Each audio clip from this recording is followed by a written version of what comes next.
Ireland చేతిలో 2-0తో series కోల్పోయిన తర్వాత ఇంగ్లాండ్ టూర్ ఎలా స్టార్ట్ అవుతుందా, టీమిండియా యంగ్ ప్లేయర్స్ ఎలా బౌన్స్ బ్యాక్ అవుతారా అని ఫ్యాన్స్ అందరూ చాలా ఇంట్రెస్టింగ్గా ఎదురు చూశారు. అయితే ఐర్లాండ్ సిరీస్ తర్వాత వచ్చిన విమర్శలకు ఈ సిరీస్తో సమాధానం చెప్పాలని అందరూ అనుకున్నారు. కానీ ఊహించని విధంగా ఫస్ట్ టీ20 మ్యాచ్లో వర్షం ఎంట్రీ ఇచ్చేసింది.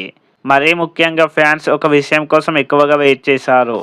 ఐర్లాండ్ సిరీస్లో జరిగిన తప్పులు ఈసారి రిపీట్ అవుతాయా లేదా అనే విషయం. ఎందుకంటే చాలా మంది ఫ్యాన్స్ కి ఒకే ప్రశ్న అడుగుతున్నారు, ఈ యంగ్ టీం ప్రెజర్ లో ఎలా రియాక్ట్ అవుతుంది అని. కానీ మ్యాచ్ పూర్తిగా జరిగేలోపే వర్షం వచ్చి కంప్లీట్ స్టోరీనే మార్చేసింది.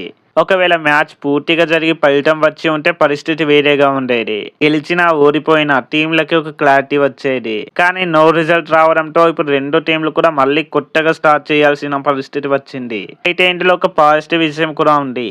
ఇంగ్లాండ్ కండిషన్స్కి అడ్జస్ట్ అవ్వడానికి మన బ్యాటర్స్కి కొంత సమయం దొరికింది. ఇప్పుడు అసలు కథ రెండో టీ20 దగ్గర మొదలవుతుంది. ఎందుకంటే ఒక మ్యాచ్ పోయింది కాబట్టి ఇప్పుడు మిగిలిన ప్రతి మ్యాచ్ విలువ డబుల్ అయినట్టే.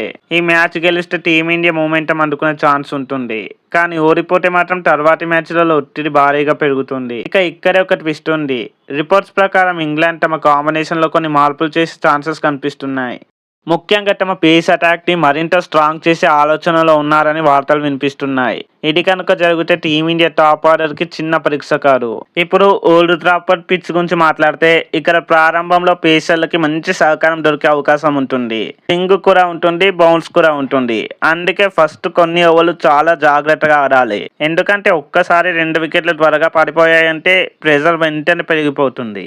కానీ ఇదే పిచ్ లో మరో ఇంట్రెస్టింగ్ విషయం కూడా ఉంది. మ్యాచ్ ముందుకు వెళ్తున్న కొద్ది పిచ్ కొంచెం స్లోగా అయ్యే ఛాన్సెస్ పెరుగుతాయి. అదే జరిగితే స్పిన్నర్ కూడా గేమ్ లోకి వస్తారు. మిడిల్ ఓవర్స్ లో రన్స్ తీయడం కూడా కాస్త కష్టంగా మారవచ్చు. ఇప్పుడు టీమిండియా టాప్ ఆర్డర్ గురించి మాట్లాడితే అందరి చూపు అక్కడే ఉంది. ఎందుకంటే మంచి స్టార్ట్ రావడం ఒక విషయం అయితే ఆ స్టార్ట్ ని పెద్ద స్కోర్ గా మార్చడం మరో విషయం. పవర్ ప్లేలో వికెట్ కోల్పోకుండా ఉంటే తర్వాత మిడిల్ ఆర్డర్ పై ఒత్తిడి తగ్గుతుంది. ఇక సోషల్ మీడియాలో మరో పెద్ద చర్చ కూడా జరుగుతుంది. ప్లేయింగ్ 11లో మార్పులు అవసరమా లేదా అని చాలా మంది మాట్లాడుతున్నారు. ఒక మ్యాచ్ ఫెయిల్ అయ్యారని వెంటనే ప్లేయర్స్ ని బయట పెట్టాలా అనే ప్రశ్న కూడా వినిపిస్తుంది. కానీ క్రికెట్ లో ఒక విషయం ఎప్పటి నుంచో చూస్తూనే ఉన్నాం, ఒక మంచి ఇన్నింగ్స్ మొత్తం స్టోరీనే మార్చేస్తుంది.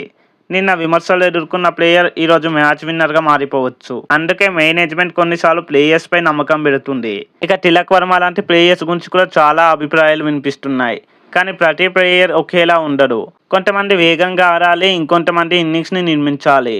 ఒక టీంలో 2 రకాల ప్లేయర్స్ చాలా అవసరం. ఇప్పుడు బౌలింగ్ గురించి మాట్లాడితే ఈ మ్యాచ్లో పేసర్లతో పాటు స్పిన్నర్స్ కూడా చాలా కీలకం అవుతారు. ముఖ్యంగా మిడిల్ ఓవర్స్లో వికెట్లు తీస్తే మ్యాచ్ కంప్లీట్లీ ఇండియా వైపు తిరిగే ఛాన్సెస్ ఉంటాయి.